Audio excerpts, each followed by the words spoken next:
I decided to kick my cousin out of my house in the middle of the night. We're nowhere to go, and he's 16 years old, so he can't fend for himself. Yeah, I might look like the bad guy to you so far, but there's something I forgot to tell you. My aunt and uncle, well, his father and mother, left him abandoned on my doorstep so they could go on a vacation. And then this little demon of a child decides to do this. Okay, I admit, my actions may seem a bit wild from the title, as my cousin's still a child and I'm an adult, who may have acted irrationally or by abandoning him in the middle of the night. I'll leave that for you to decide though. Let's start at the beginning. I landed a job in a serene suburban city, in the tranquil neighborhood where I reside, where privacy and peace reign supreme. There exists one discordant note that disrupts my otherwise serene existence. That note is my Uncle Mike, Aunt Bella, and their troublesome teenage son Ethan. They live in a close proximity to me, and their constant presence fills me with frustration and disdain. As a girl who treasures her privacy, I've always cherished the tranquility of my surroundings. The peaceful streets lined with streets and the gentle breeze that whispers through the leaves provided me with a sanctuary from the chaos of the world. I take solace in the quiet moments, indulging in my hobbies and finding inspiration in stillness. One fine day, I was making myself a much-needed cup of coffee when I heard a knock on the door. I had a long day at my new job. The day before I was tired, in no mood to entertain a guest. I went unwillingly to the front door, and as soon as I opened it, it was Ethan and Uncle Mike and Aunt Bella. In hand, they had a suitcase, and what looked like a travel bag with them.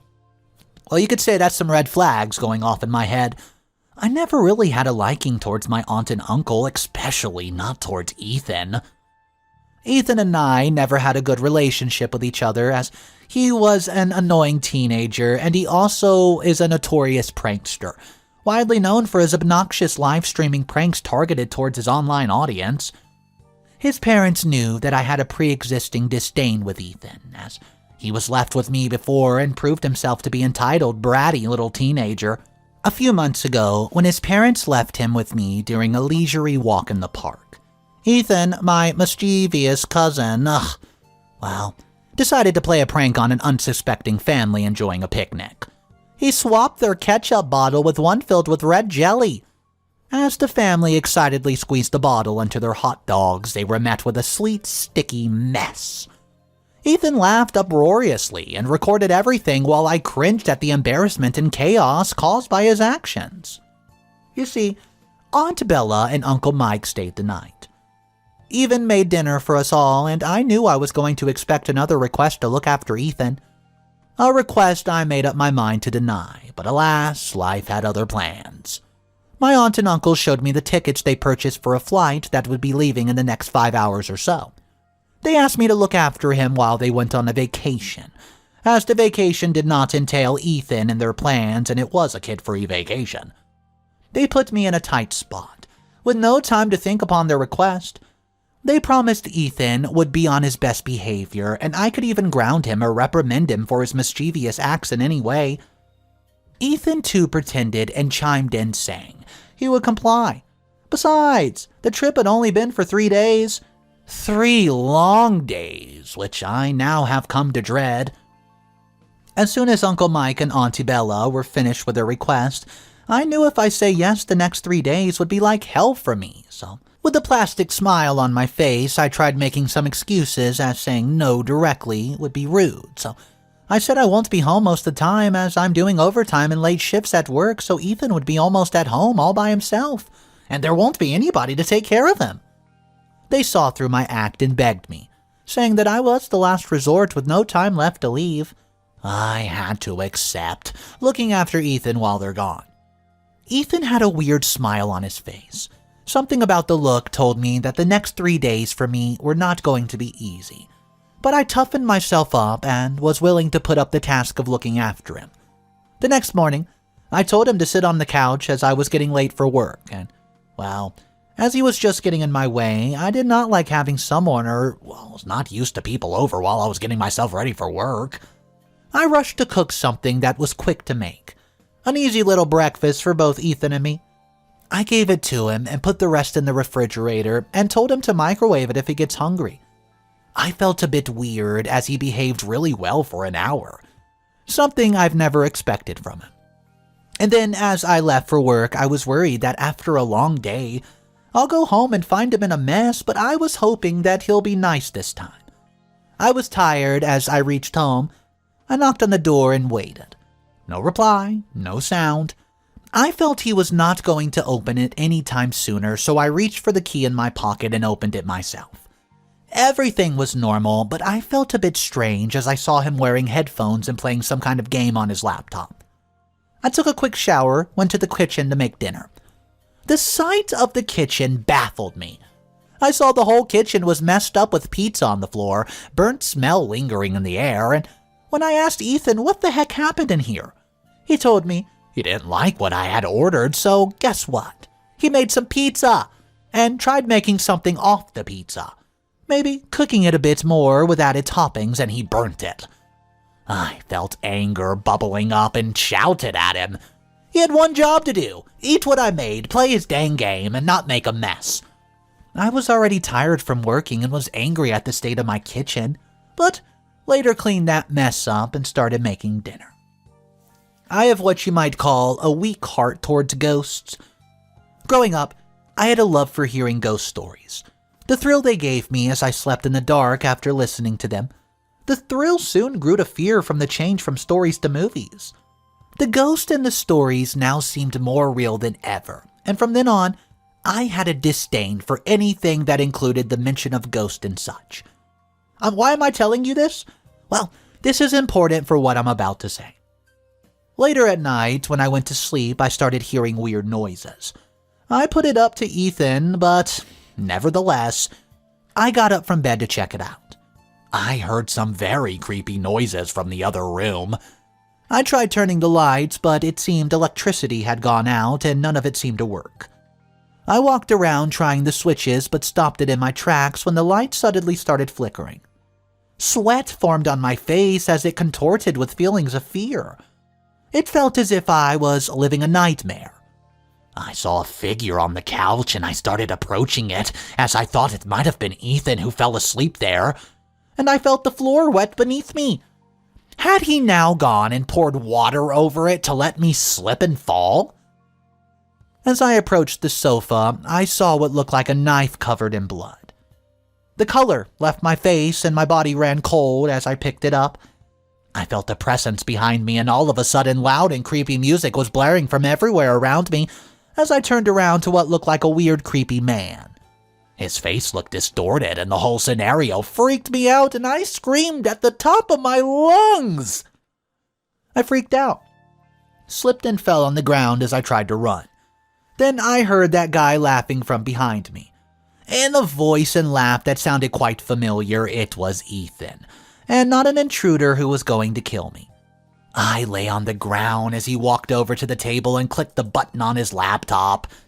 The lights came back on, and I saw huge speakers all around me. That's where all the noise came from. The figure on the sofa was a pillow dressed up in Ethan's clothes as a dummy. Ethan took off his mask and laughed with a mischievous look upon his face. There was oil, fake blood everywhere, and I spotted what looked like a camera with a red light blinking at the top corner, recording my reaction to the whole scenario. I returned to look over as Ethan turned the laptop towards me and continued laughing.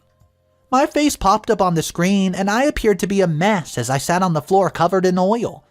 Little emojis of laughter and smiles filled up the screen.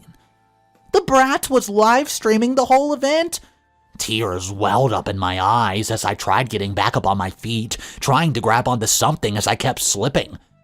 I finally got up and ran off to my room crying, slamming the door behind me. I could still hear Ethan laughing and talking to people who were watching his stream. He might have gotten the speakers when I was at work and hid them only to set them up later. He had made a whole mess of the room just for a prank and views online. Well, the anger that had been bubbling up inside of me the whole day finally burst.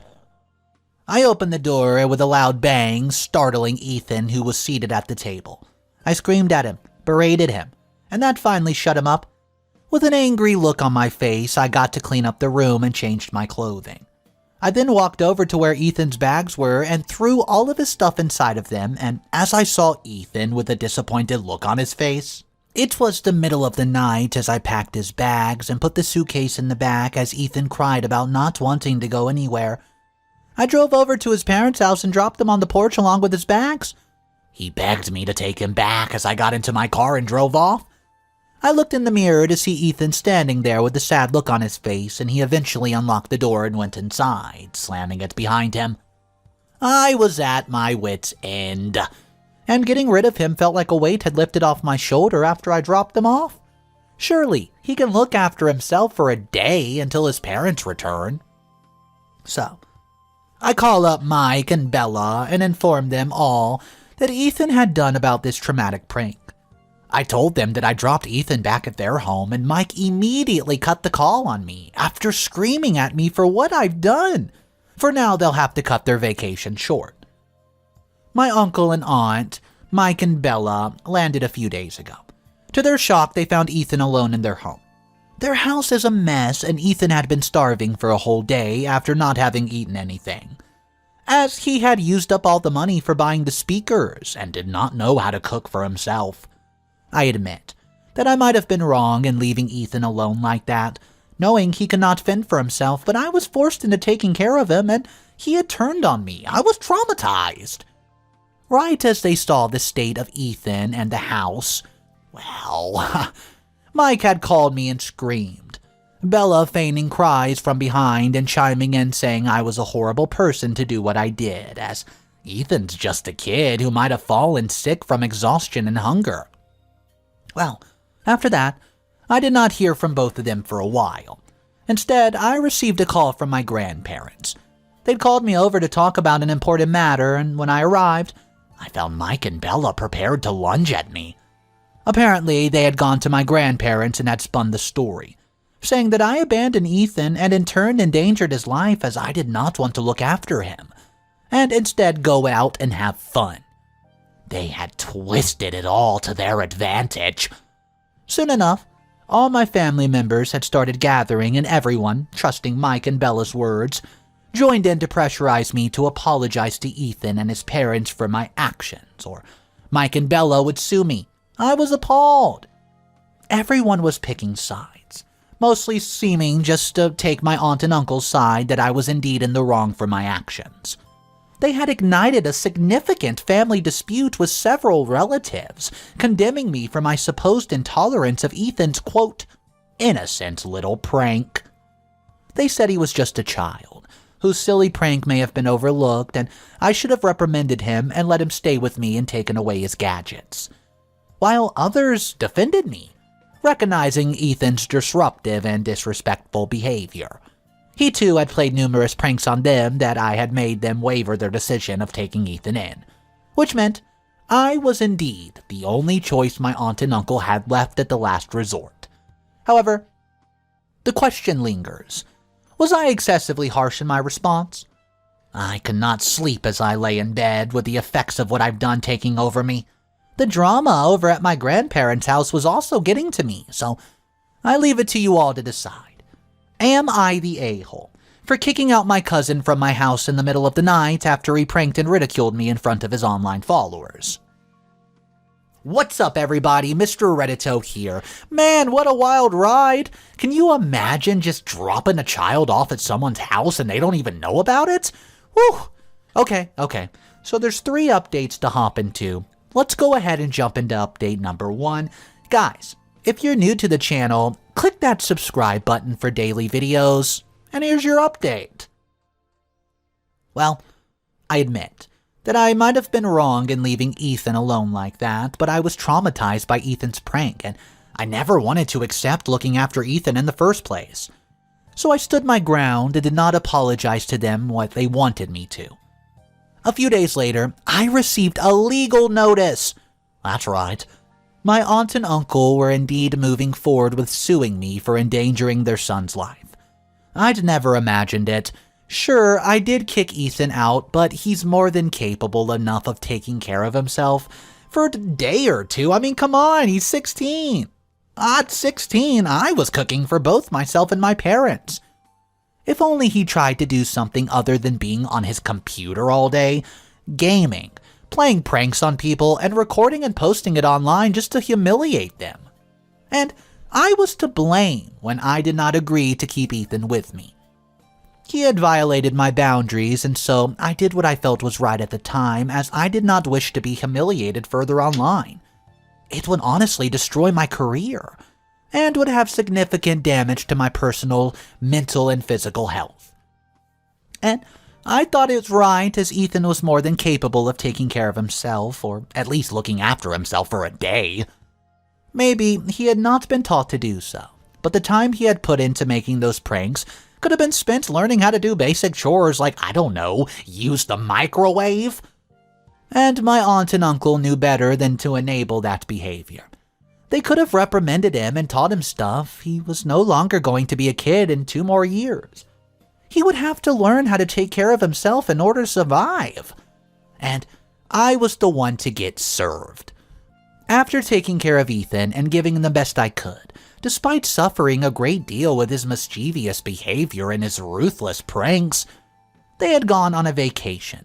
I was the one who was going to be blamed for being in the wrong. I doubt they would have done the same too had they been in my place. Why could they not see that? The legal notice was absolutely terrifying. I had to pay thousands of dollars in damages. Damages to my mental health were not considered, and here I would be, paying for the damage to endangering their son's life. What an absurdity. I hope I can find a way to legally fight this and get the right justice that I need. Update number 2. So, I get in touch with my parents. I needed their support now more than ever, and I recounted all the incidents detailing Ethan's disruptive behavior, and how his pranks were not harmless but traumatized those who fell victim to them. My parents were sympathetic towards me and offered them financial help and support. I wanted to fight the case, and they helped me out by hiring the best lawyer that they knew. Harry was a competent lawyer and, well, never really lost a case. Not to mention, he was a good friend of my parents. My parents set up a meeting with Harry at their house, and we all sat down, and Harry listened intently to each and every word of mine. I was careful not to miss out on any details. I did not know whether a case could be built upon such a trivial matter, but Harry was no ordinary lawyer. He knew just what to do. He went over it with all of me. The important evidence in this case was the laptop. The recording of the live stream that showed how Ethan had destroyed my room, my reaction, and the trauma it would leave me with was crucial. I was able to acquire the laptop from my aunt and uncle's lawyer, and Harry hired an IT guy to obtain the files and the video. We went over the video, and I kept looking away, not wanting to relive it again. Harry took me aside and explained that I would only have to relive this horrific moment once again in court and bear my feelings to win my case. The hearing was tomorrow. Harry presented my case along with speakers Ethan had installed in my house and a screen recording of the live stream where Ethan was seen mocking me as evidence. The judge looked over the evidence and motioned for the other lawyer to proceed with the case. He argued that I had abandoned Ethan in the middle of the night with no care for his safety, knowing he could not look after himself. At this moment, Harry argued that Ethan was not a child and was at an age where he could look after himself and perform these basic tasks and chores. He even cited evidence of Ethan's prank that had harmed others with a traumatic experience. He stated that Ethan was not my responsibility, and in no way should I held liable for Ethan and his behavior. Rather, it should be Mike and Bella who should have taken the necessary precautions and planned better instead of running away to have a vacation. He had argued a case of child neglect, and for Ethan to be mandated with necessary measures for his punishment. The judge would take a day with his decision, and Harry had assured me we had nothing to worry about, as he was confident he has won the case. His assurance did calm me down a bit, and I was able to sleep knowing I would get the right justice needed, and would not have to pay the money that would leave me in debt. Update number 3.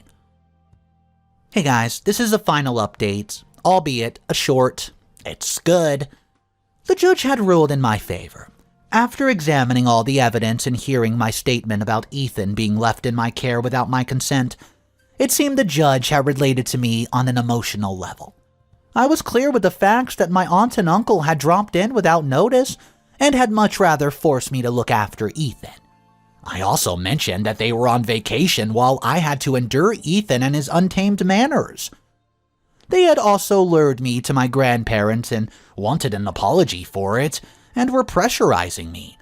This was clearly a case of child neglect, as my aunt and uncle wanted to wash their hands of their devilish son, and put him onto me to look after, and they decided to chill for a bit without caring for him. Ethan was ordered to serve community service, and his parents are mandated to compensate him for mental distress that had been caused by their son.